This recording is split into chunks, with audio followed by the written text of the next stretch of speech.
Hi friends, welcome to my YouTube channel commerce students. तो दोस्तों, बहुत बच्चों की इंक्वायरी आ रही थी कि लॉ पे वीडियो बनाइए। तो मैंने सोचा चलो बना देते हैं। तो चलिए आज हम लॉ के बारे में बात करेंगे। ठीक है दोस्तों। तो प्रश्न उठता है, लॉ क्या है। पहली बात बता दूं, बहुत सारे विद्वानों द्वारा कहा गया है कि लॉ की कोई परफेक्ट डेफिनेशन नहीं हो सकती, सबके मुताबिक अलग अलग डेफिनेशन हो सकती है। ठीक है, तो मैंने ये डेफिनेशन जो मैंने पढ़ा है, मैंने वो लिखा है कि लॉ जो है a set of rules and guidelines which is passed by a government of a country, then it will say that is law. A set of rules और गाइडलाइंस जो गवर्नमेंट द्वारा पास किया जाता है, उस कंट्री की गवर्नमेंट द्वारा pass किया जाता है, तब उसको हम लॉ कहते हैं। ठीक है दोस्तों।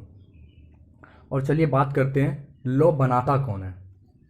ठीक है दोस्तों, जिन्हें हम डायरेक्टली और इनडायरेक्टली वोट देकर चुनते हैं वो लॉ बनाते हैं। ठीक है दोस्तों। अब लॉ जो है दो गवर्नमेंट बनाती हैं, एक स्टेट गवर्नमेंट, एक सेंट्रल गवर्नमेंट। तो पहले चलिए हम बात करते हैं स्टेट गवर्नमेंट के बारे में। ठीक है, स्टेट गवर्नमेंट में कौन बनाता है? एमएलएस जो विधानसभा में बैठे रहते हैं, जिन्हें हम डायरेक्टली चुनते हैं, वो विधानसभा में बैठ के एमएलएस लॉ बनाते हैं। और वो जो विधानसभा में बैठ के जो एमएलएस लॉ बनाते हैं, वो लॉ सिर्फ उसी स्टेट में फॉलो होंगे। ठीक है दोस्तों। अब दूसरा है सेंट्रल गवर्नमेंट। तो सेंट्रल गवर्नमेंट को सुप्रीम लेजिस्लेटिव बॉडी भी कहा जाता है। ठीक है दोस्तों। तो सेंट्रल गवर्नमेंट में मेंबर ऑफ पार्लियामेंट में जो दो हाउसेस होती हैं, lower house and upper house, जिन्हें हम लोअर हाउस को लोकसभा और अपर हाउस को राज्यसभा कहते हैं। और लोअर हाउस में जिसको हम डायरेक्टली वोट देकर चुनते हैं, वो क्या करते हैं? लॉ बनाते हैं।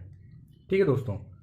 सेंट्रल गवर्नमेंट में मेंबर ऑफ पार्लियामेंट लॉ बनाती है, और स्टेट गवर्नमेंट में एमएलएज, जो विधानसभा में जो बैठे एमएलएज होते हैं, वो लॉ बनाते हैं।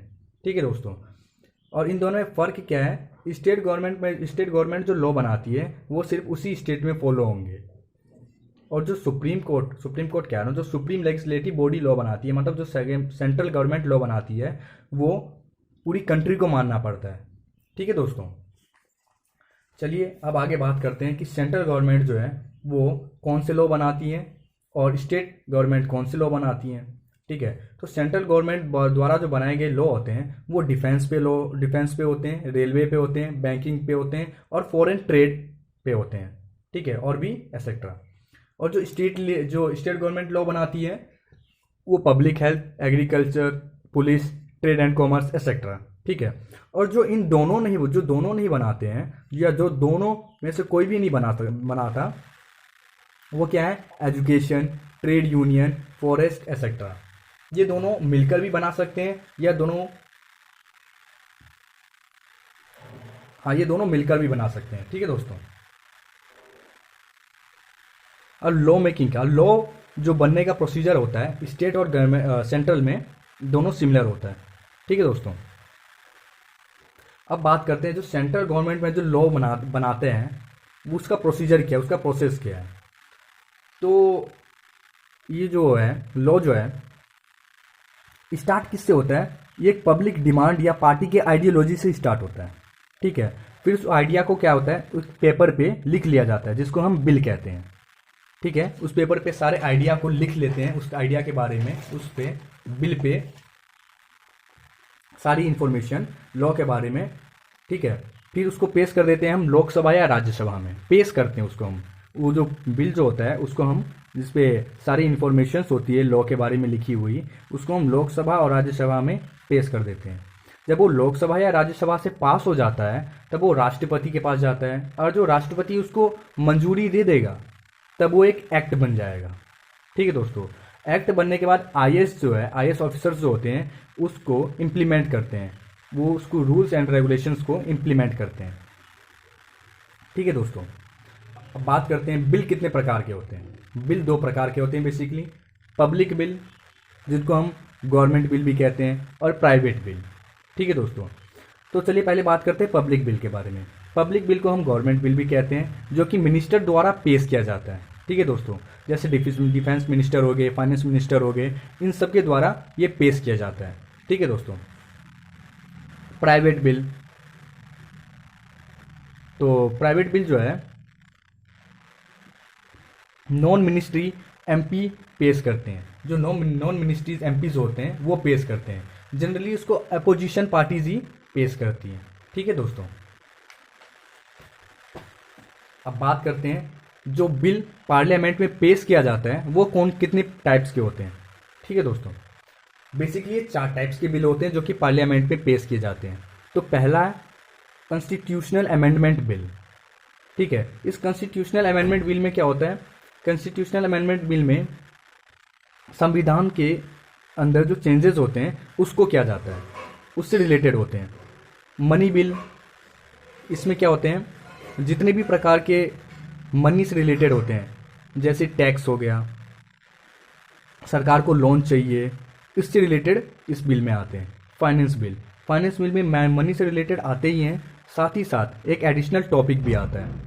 ठीक है दोस्तों, अब है ऑर्डिनरी बिल, जो इन तीनों बिल में बात नहीं की गई है वो ऑर्डिनरी बिल में आ जाती है। ठीक है, और मनी बिल और फाइनेंशियल बिल जो होते हैं, जो फाइनेंस बिल होते हैं, वो शुरुआत में सिर्फ लोकसभा में ही पास किया जा सकता है। ठीक है, अब बात करते हैं जो ऑर्डिनरी बिल जो है वो एक्ट में कैसे तब्दील हो जाता है। ठीक है, ये एक ऑर्डिनरी बिल है, उस पर सारे आइडियाज़ और सारे जो लॉ पे इंफॉर्मेशन है उस बिल पे लिखे रहते हैं। ठीक है दोस्तों, तो उस बिल को पेश करते हैं लोकसभा में, फिर लोकसभा में उस बिल को 3 स्टेजेस से गुजरना पड़ता है। ठीक है, तो पहला स्टेज क्या है, उस बिल को इंट्रोड्यूस करना, उस बिल के मेन हेडिंग्स को बताना, मेन पॉइंट्स को बताना। ठीक है, फिर दूसरी स्टेज में क्या होता है, डिस्कशन होता है, उस बिल पे डिस्कशन, वो जो लॉ होता है उस पर जो लॉ जो होता है उस पर डिस्कशंस होते हैं, उसमें कुछ चेंजेस भी होते हैं। ठीक है, बेसिकली जो है बिल को शेप दिया जाता है उसमें स्टेज 2 में। ठीक है दोस्तों, अब बात करते हैं स्टेज 3। स्टेज 3 में क्या होता है, वोटिंग स्टेज। ये होता है वोटिंग स्टेज, ये यहीं पे फैसला किया जाता है कि इस बिल को आगे पेश किया जाए या नहीं किया जाए।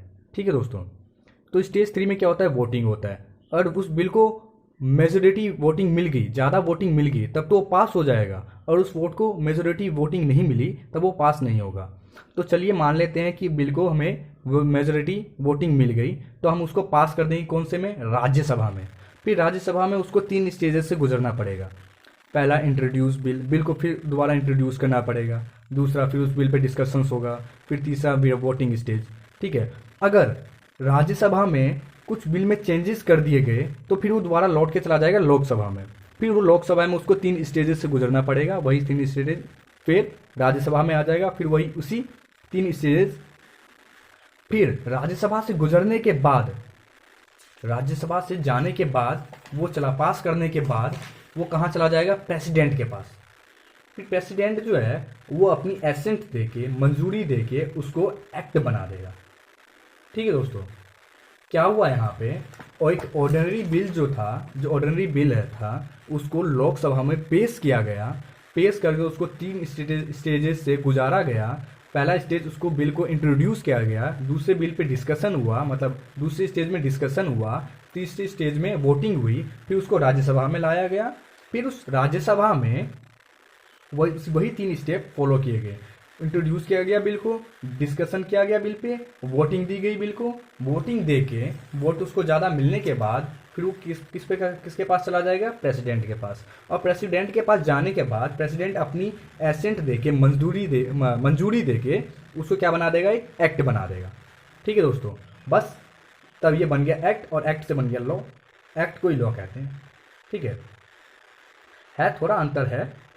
ठीक है दोस्तों, उम्मीद करता हूँ आपको ये वीडियो पसंद आई होगी और समझ गए होंगे इससे। और जो कोई भी क्वायरी है इस वीडियो से रिलेटेड तो आप कमेंट बॉक्स में कमेंट करके बता सकते हैं। ठीक है दोस्तों, थैंक यू दोस्तों, बाय दोस्तों।